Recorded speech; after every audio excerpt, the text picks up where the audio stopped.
le choix du bon type de verre permet d'éviter la quasi-totalité des accidents graves en lien avec ce matériau. En cas de bris du verre flotte, des éclats dangereux en forme d'épée se forment. Le BPA recommande d'utiliser du verre flotte seulement si l'arête supérieure de la part close inférieure se situe à au moins 1 mètre au-dessus de la surface praticable. Toute exception devrait se baser sur une appréciation documentée des risques. Les portes ou cloisons de séparation existantes en verre flotte peuvent être assainies en posant un film de sécurité. En cas de bris, le verre de sécurité trempé s'émiette en petits fragments émoussés, évitant ainsi les coupures graves. Identifiable grâce à une estampille, le verre de sécurité trempé devrait être utilisé pour toutes les portes et cloisons de séparation.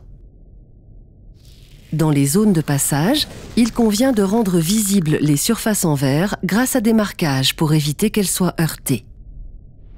Le verre feuilleté de sécurité s'utilise là où il y a un risque de chute d'une certaine hauteur. Il est constitué d'au moins 2 verres assemblés par un film intercalaire. En cas de bris, les fragments restent sur le film et le verre fissuré reste entier. Le risque de blessure est donc faible.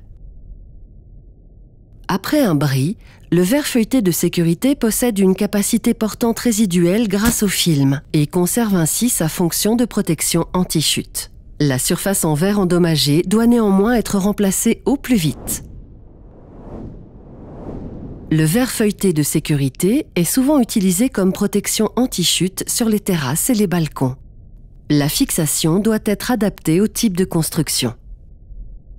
Vous trouverez plus d'informations dans notre documentation « Le verre dans l'architecture » ou auprès du CIGAB, le département technique de l'Association suisse du verre plat.